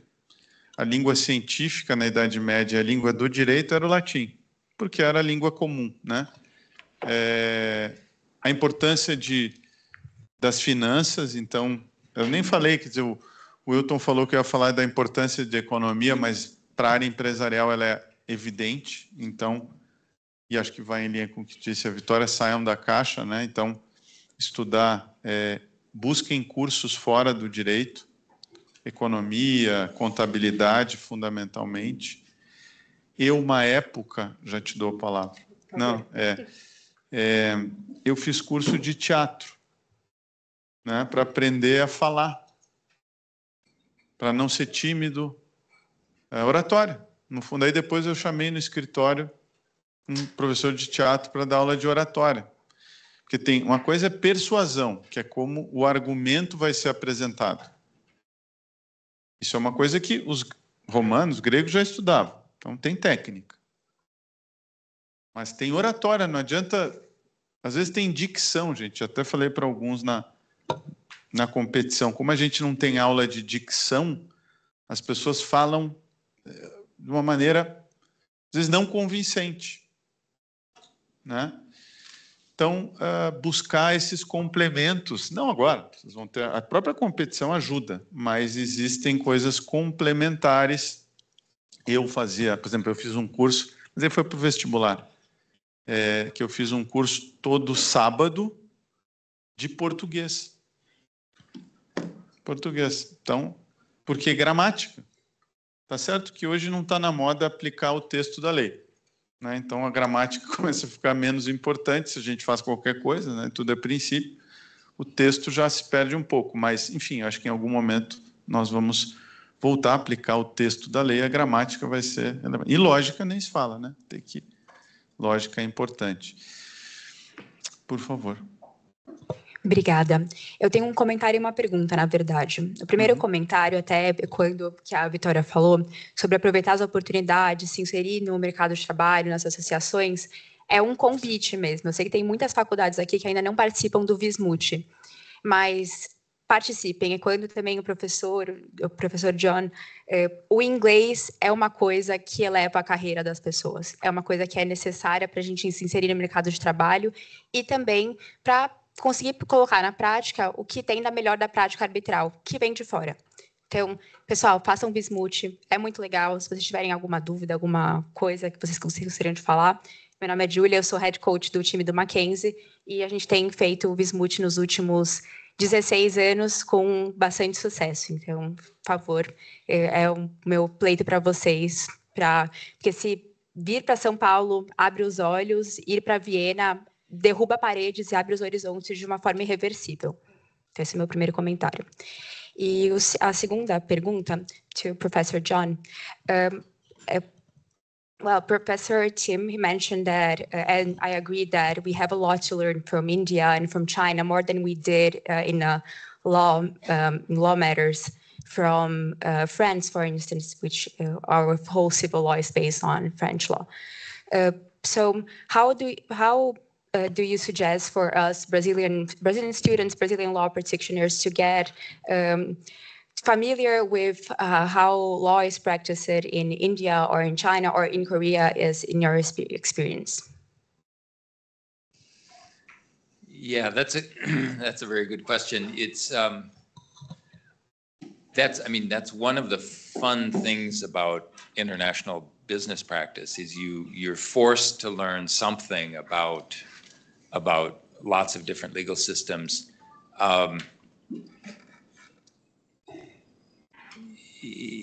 It's difficult. You can do.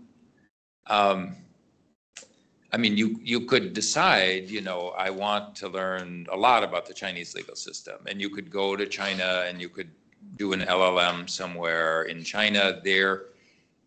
This goes to the use of English language. The Chinese law schools, several of them now offer LLMs about the Chinese legal system, but they teach them in English. That's an interesting thing, because you might say, well, how much can you understand about the Chinese legal system if you don't speak Chinese or you can't read Chinese? But you don't have time to learn Chinese, right? It takes a long time.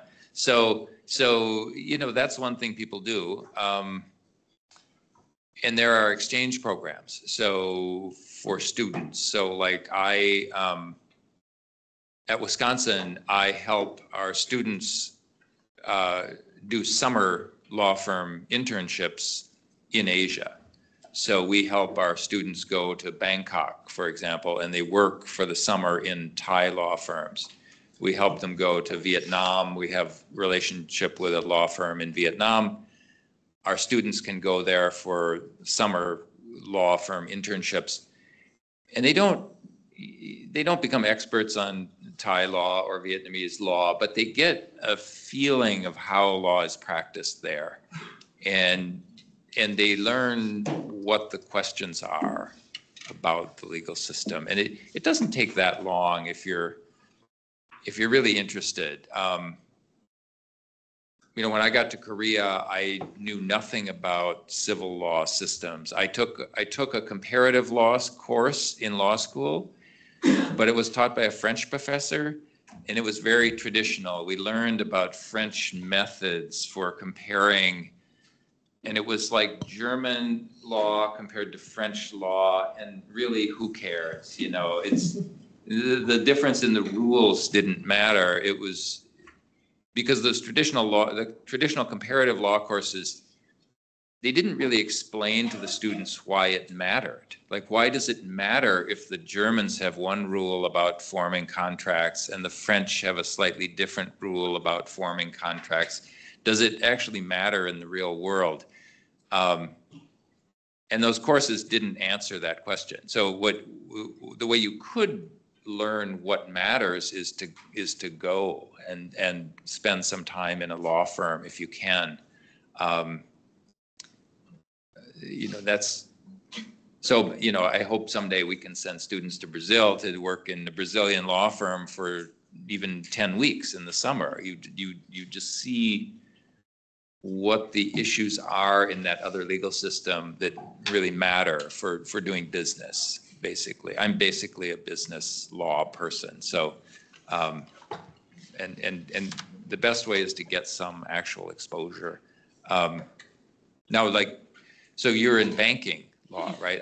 I wish I had taken a banking regulation course, because even understanding the finances of banks is complicated. It's not. I wish I had taken that course too. It's much harder well, in practice.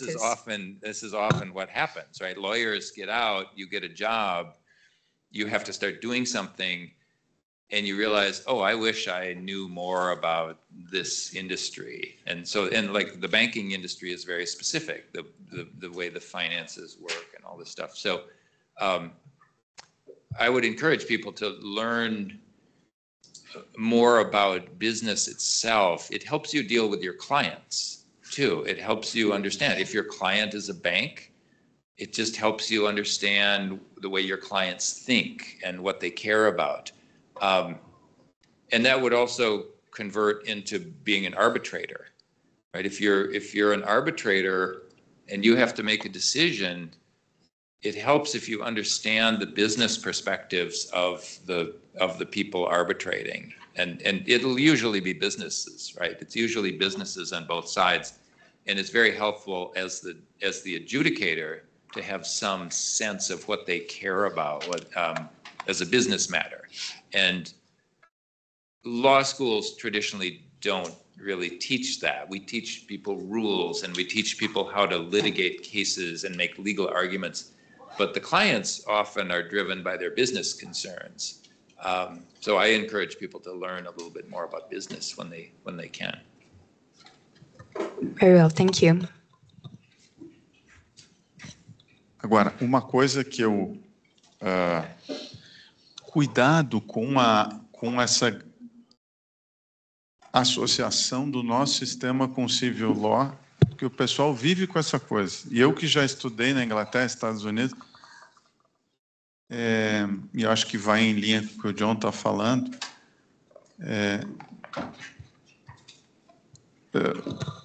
Eu li um livro de societário de um americano, Crackman, Hasman, né? The Anatomy of Corporate Law. Tem muito mais coisa em comum do que diferença. Então, eles dizem mesmo, e são vários autores, a gente é treinado a ver a diferença. E não o que é comum. Por exemplo, na medicina, eles estudam o que é comum. Todo corpo humano tem um coração, tem um... E o pessoal do direito, por isso que eu disse que a gente estuda o que é pouco relevante. Por quê? Porque a faculdade está muito distante da prática no Brasil. E aí o que eu digo, cuidem com painéis formados por anglo-americanos em competições internacionais. Porque eles não se preocupam com esse conceitualismo. Porque segundo fulano de tal, porque segundo fulano de tal, segundo fulano de tal. Cara, now I'm gonna say that, I mean, the legal training in common law tradition is much more about the case, about the facts, about the arguments, and not about who says what. You know, according to blah, blah, blah. What? I mean, but if I disagree, if I'm an arbiter, se eu sou um árbitro e discordo do conceito de boa-fé do fulano de tal, quem vai julgar o caso sou eu. É só um conceito, sim, mas na Alemanha ele disse. E daí? Eu quero julgar este caso, e aí tem muita coisa da teoria comportamental hoje que vai na linha que primeiro decidimos, depois fundamentamos. Ah, eu discordo. Boa sorte. Então, publique um paper com evidências científicas que diga que primeiro as pessoas fazem raciocínios jurídicos e depois decidem. Porque não são o que as evidências vêm mostrando. As evidências vêm mostrando que primeiro decide e depois fundamenta. E, aliás, a minha experiência de árbitro vai com vários painéis. Talvez muitos árbitros não queiram admitir ou não tenham nem a consciência que primeiro decidem e depois fundamentam. Ah, mas não deveria ser assim. Bom, aí é dever ser, aí é filosofia. Aí já não é ciência. A gente tem até às 9, dá para mais uma. Vamos ver. E as perguntas são uma boa oportunidade para John fazer uma parte? Show. I heard you mention the Anatomy of Corporate Law book. Was that the book? Yeah. I took students one time to Thailand and to Bangkok, and we did a seminar with Thai students, and I was very ambitious, so I gave them that book, and we worked through that book, because that is a very interesting thing, because basically any country in the world that has corporate law, you have the same economic issues. You have debt, you have equity, you have the same functional economic issues. And then the legal systems deal with them differently, but it's the same economic issues. The other thing I would say, and this is about LLM programs, and again, this is kind of unfortunate, but the American style of writing contracts has spread around the world like a disease, you know, and it's not my fault, but you know, Americans like long contracts, right? The business deals are over contracted usually. And even in Asia, you know, in Asia, it was famous for, you could do complicated business deals with a 2-page contract, right? Japan, it's a stereotype, but it's also kind of true, that they would do complex business deals with very short written contracts, and it was fine, right? They did business, they built Japan, they built, you know, Sumitomo and Matsushita, and, you know, with very short, simple contracts. But somehow the American style of contracts spread, and I don't know what your reaction as a current practitioner is, but you would see things in contracts and you would think, well, I know why that's there. It's there because that's a problem in the US. And there's somehow this contract has become a kind of an American law contract. And that's just a fact. So it's helpful. That's one reason to study at some point in the U.S. because we're worse than the English too. We're worse than the British. It's a particular American disease to write these terribly long contracts. So it's helpful to have, studied the way that contracting is done in the U.S. Because if you're an arbitrator, you have to, you're going to have to read that contract or all those contracts to do the job of the arbitrator. And that's just a fact that for good or for bad, contracting has become very, I would say, Americanized, and the forms get passed around, so the same form will be used by different law firms. They may change it a little bit for the deal, but the basic form is a kind of kind of standard thing. So, and it's good for lawyers because it gives us more work. A 2-page contract is very easy to draft. A 200-page contract takes much more lawyer time. As perguntas são uma boa oportunidade para a gente conhecer cada uma das ligas. Então, quem for fazer pergunta, por favor, apresenta um pouquinho da liga, de onde vem. Temos o Unicinos e temos o FPB. À vontade, João. Duas perguntas, só para todo mundo. Chega uma hora e todo mundo quer saber que horas termina. Duas perguntas, se a gente... Prometo que serei breve. Meu nome é João Pedro, eu sou coach da Unicinos. Atualmente eu estagio no Vermutes, mas trabalhei no CMT por 2 anos. É o escritório que me formou. Tenho um carinho enorme, mantenho contato com praticamente todos do escritório até hoje. E cumprindo com a minha promessa de ser breve, eu vou fazer uma pergunta para o John, privilegiar ele que veio de longe. John, first and foremost, thank you very much for sharing your perspective on Asian market, Asian litigation. And I'm having an opportunity right now in my law firm to work with alongside Korean colleagues in an arbitration. They have a very fast rhythm working. It's quite impressive. But I find it particularly fascinating and how Asian markets are developing right now, not only through law, but especially in the economy. And my question for you is Professor Luciano mentioned before that Anglo-American lawyers, they basically monopolize arbitration and litigation due to a series of factors. I completely agree. But in the mid and the long run, do you think that would be still the scenario through your perspective? Because of how fast their economy, schools, studies, everything is developing the rules right now. Yeah, thank you. That's a very interesting question. We talked about that a little bit actually at Mackenzie today in the course. So for example, in the Chinese legal market, China was very open to foreign law firms for a long time. They were more open than Japan or Korea or Taiwan. So the Chinese government invited foreign law firms into China in the early 90s. And the foreign law firms basically brought not only the model of contracting, but also the model of what a law firm looks like. So if you go to Beijing, the law firms will look like New York law firms. And in Korea, too, some of the Korean law firms explicitly modeled themselves after New York, which, as an American, I don't think New York is always the best thing in the world. But the Koreans, so like the working hours even. So the one firm that was famously trying to adopt a New York model, they would start late. They would have a long lunch, and then they would really start to work in the afternoon, and then they would be there until 10 o'clock, 11 o'clock at night. And their argument was, well, that's the New York model, and the New York law firms are sort of the global standard. I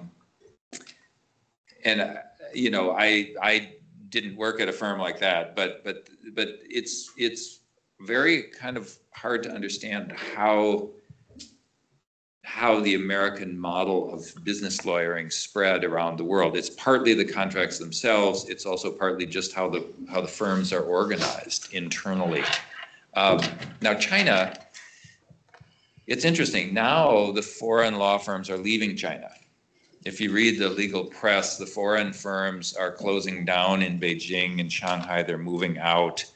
And I think the Chinese government wants Chinese law firms to be doing the legal work. They want to, it's like replacing, you know, if you're importing shoes and your government wants to stop importing shoes, then they subsidize their own shoe industry. We call it infant industry policy, infant industry industrial policy.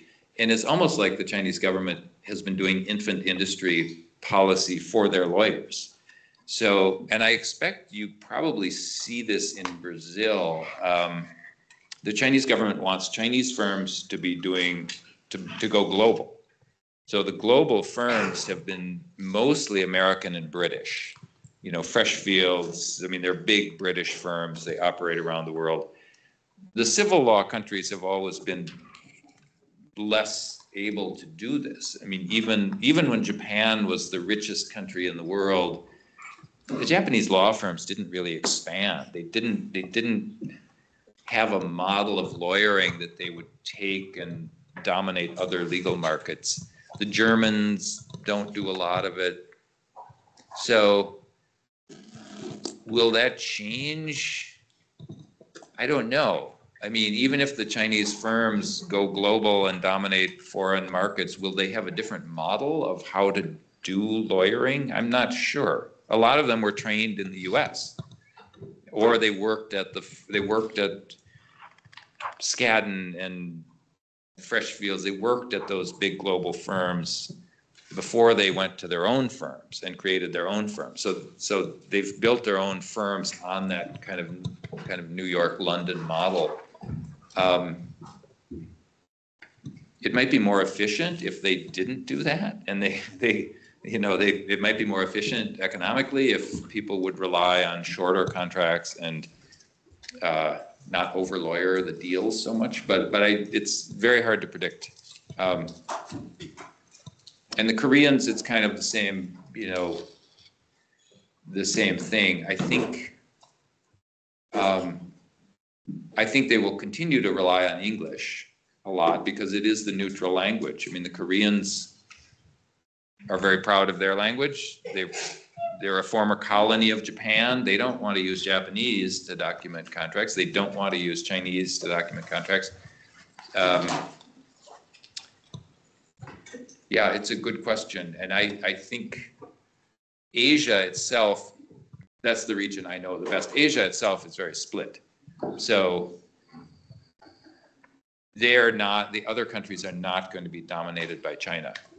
China might see themselves as the dominant country in Asia, but the Japanese and the Koreans and the Taiwanese and the Singapore people are not going to become like semi-colonies of China. So I don't think there will be a dominant economic power in Asia, and then the legal systems won't converge to a kind of Chinese model. I don't see that. Pessoal, a gente tem uns livros aqui, eu vou presentear cada liga com um livro, tá? Queria dar para todos, infelizmente não deu. Mas tem uma lição da economia que os recursos são escassos, sim, as necessidades ilimitadas. E o livro é de economia, tá? Para juristas, então... O livro foi escrito pelo nosso sócio português, catedrático de Direito e Economia, que é o Fernando Araújo. É o básico de economia para advogado, das. And I agree. What I see is that Indians, they speak English and they use the common law. China, there's no way to impose their language. It's a barrier, so good for the Americans and British. They created an industry that it's hard to break in. the main menace will come from AI and technology. Then the language would be different. Then would be another kind of language, right? Java. Por favor. Olá, boa noite a todas e a todos. É uma satisfação estar aqui hoje, né? A convite de Henrique Lennon e também da professora Ana Paula. Nós estamos aqui representando a UFPB. O Henrique está no time também? Não está no time. Tá. Mas ele ele é egresso, né, do programa de pós-graduação da UFPB e foi professor substituto lá na UFPB também. Nós somos colegas e é uma satisfação estar aqui com a equipe de arbitragem da UFPB, que já participa de várias edições, né, não só dessa competição, mas de outras internacionais também. Como professoras, nós somos entusiastas da mediação, da arbitragem, dos métodos autocompositivos de uma maneira geral, e também dentro da nossa atuação, né, pensando, né, em melhorar justamente as grades através do PPC, dos programas políticos pedagógicos das instituições públicas, da prática, né? Ou seja, sair apenas da teoria e ir para a prática.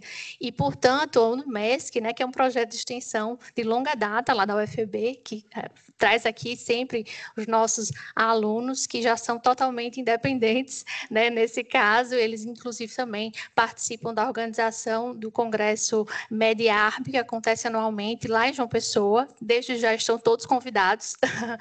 É o 10º Mediarb, então será um Mediarb muito especial, conto com a presença, sei que tem os alunos da Federal do Piauí, então estão todos convidados aqui também, do Sudeste, são todos convidados, né? Onde também temos uma competição, que é a competição Epitácio Pessoa, né? Que é nosso ilustre lá da Paraíba, que já foi presidente, já foi também ministro do Supremo. Então é bem legal, fora que João Pessoa é uma cidade maravilhosa. Então estão todos convidados e convidadas.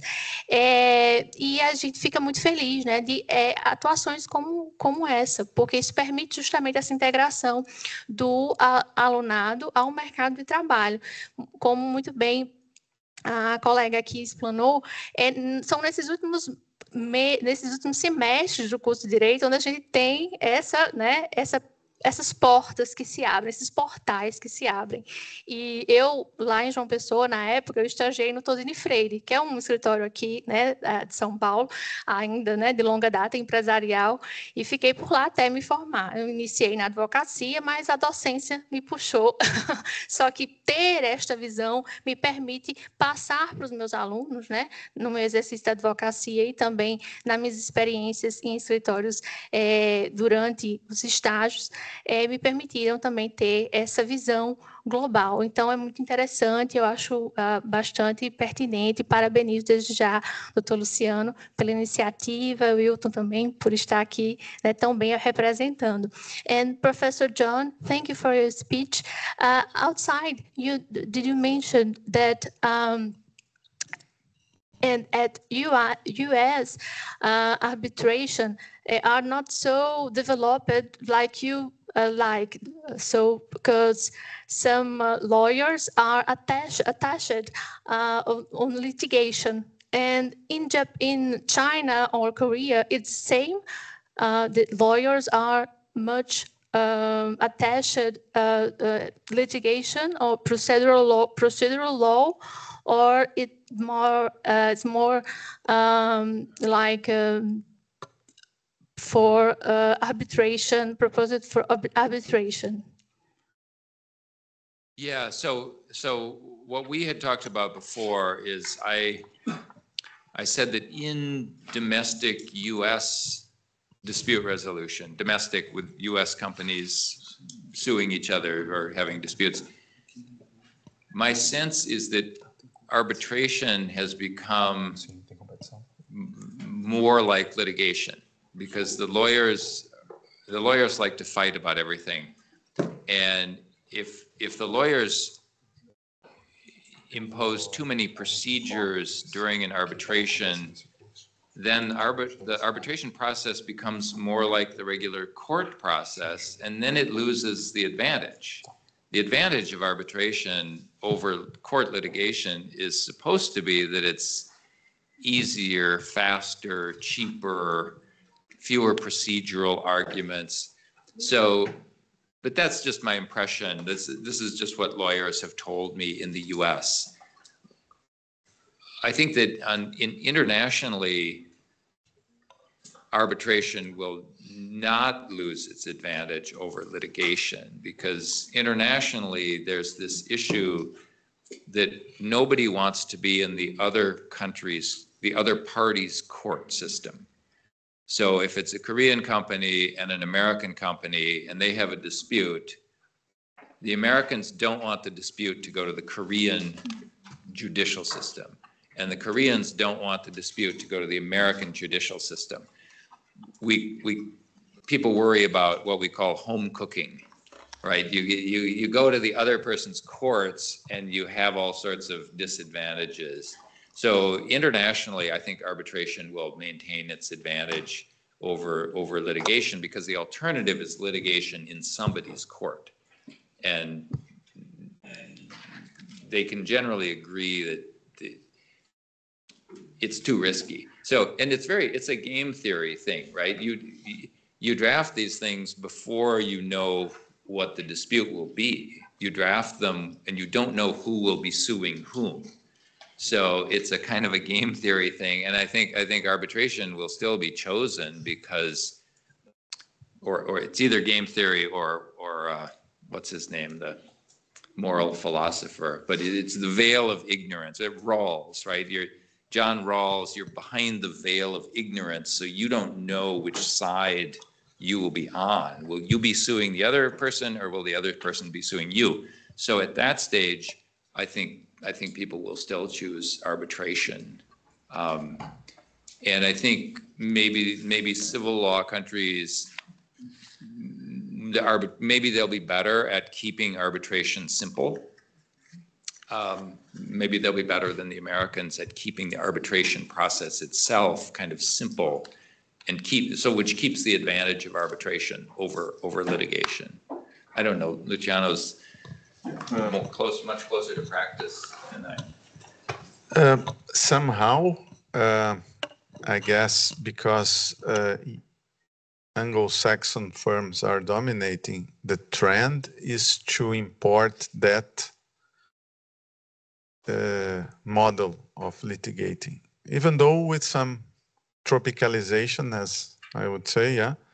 But yeah, because of the leadership and the difficulty to break that leadership. Because when, for instance, when some people love German law, right? Oh, German law. So when they allow German firms to compete with English law firms, who won? Because I love German cars. When German cars competed with English cars, who won? So it's a question of allowing competition.